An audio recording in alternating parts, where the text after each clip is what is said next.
नमस्कार, आप देख रहे हैं रिपब्लिक भारत का डिजिटल प्लेटफॉर्म। मैं हूं आपके साथ शिखा शर्मा। आज हम बात करेंगे यूपी की सियासत के बारे में।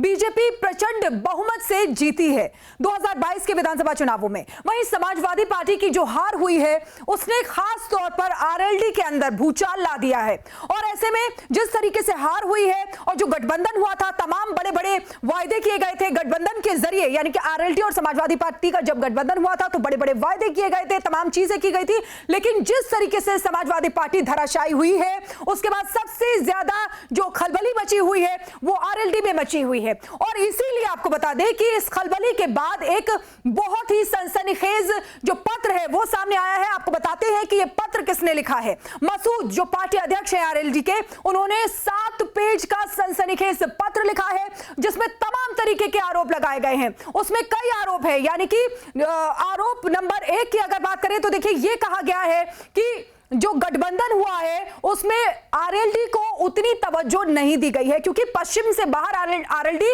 नहीं लड़ी है, वहीं पूरब की तरफ भी आरएलडी का झंडा नहीं दिखाई दिया है। सबसे बड़ा आरोप जो लगाया गया है वो ये कि टिकट को पैसे लेकर बेचा गया है। 8 करोड़ रुपए में हापुड़ की टिकट बेची गई, ये बड़ा आरोप लगाया गया है। साथ ही साथ आपको बता दें कि जो माठ सीट है उसको लेकर उन्होंने कहा कि वहां पर जो जाट समुदाय था जो हमारे हक में था, वहां पर आप अखिलेश यादव से डर गई जयंत चौधरी, और जिसका नतीजा यह हुआ कि जो आरएलडी का वोटर था यानी कि जाट समुदाय था वो सीधे सीधे बीजेपी की तरफ खसक गया। और इसका नुकसान यहां पर आरएलडी को हुआ और आरएलडी और समाजवादी पार्टी के गठबंधन को हुआ, यानी कि वहां पर जयंत चौधरी कमजोर पड़ते नजर आए। इसकी जानकारी भी दी गई थी, यानी कि मसूद कह रहे हैं कि इन सब चीजों की जानकारी हमने जयंत चौधरी को दी थी, लेकिन इनकी मिली भगत से जो टिकट थे वो सबको पैसे लेकर बांटे गए थे। यानी कि जो लोग इसके लिए बने थे, यानी कि जिन प्रत्याशियों को टिकट दिया जाना चाहिए था उनको टिकट नहीं मिले, जिसका नतीजा ये रहा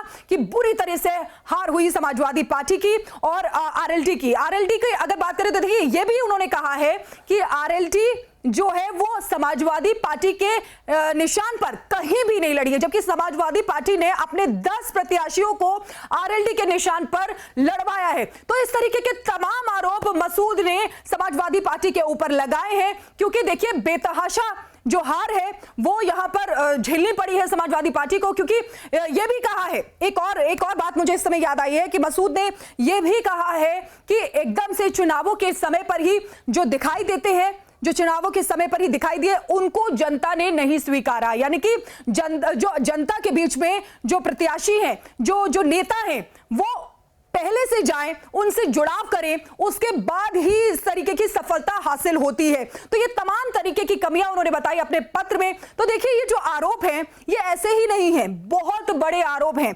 खासतौर पर अखिलेश यादव पर। यानी कि सीधे सीधे यहां पर कहा गया है कि अखिलेश यादव ने बहुत सारी चीजें नजरअंदाज की। उन्होंने बेइज्जती का भी जिक्र किया है। उन्होंने कहा कि हमारी बेइज्जती भी कई जगह पर हुई जबकि समाजवादी पार्टी ने अपने निशान पर हमारे किसी भी प्रत्याशी को नहीं लड़वाया। तो आप समझिए किस तरीके से अब अंदर ही फूट पड़ती नजर आ रही है। समाजवादी पार्टी का जो गठबंधन है, बाकी के जो घटक दल हैं, उनके बीच में फूट पड़ती नजर आ रही है। वहीं आपको याद होगा कि किस तरीके से सोहेल देव समाज पार्टी है, उनके जो अध्यक्ष है ओपी राजभर, वो भी उनके बीच में भी फूट पड़ती नजर आई थी, क्योंकि होली मिलने के लिए गए थे वो अमित शाह से। तो ऐसे में ये कयास लगाए जा रहे थे कि फूट जो है वो पड़ती जा रही है, वो अलग होते जा रहे हैं। हालांकि उन्होंने बाद में उसका खंडन कर दिया। लेकिन आप समझिए कि ये जो बीजेपी की जीत है और अखिलेश यादव की हार है, इसमें सबसे बड़ा नुकसान जो आरएलडी को हुआ है, जयंत चौधरी को हुआ है, जो उन्होंने अपने लोगों को अनदेखी की है, तो ये किसी के गले नहीं पची है। और इसीलिए देखिए अब अंदर ही फूट पड़ती नजर आ रही है। और कहीं ऐसा ना हो कि अखिलेश यादव को यही फूट आगे चलकर भारी पड़ जाए। ये 7 पन्नों का जो सनसनीखेज लेटर है वो अखिलेश यादव को और जयंत चौधरी को भी कह सकते हैं, लेकिन सबसे ज्यादा अखिलेश यादव को बहुत भारी न पड़ जाए।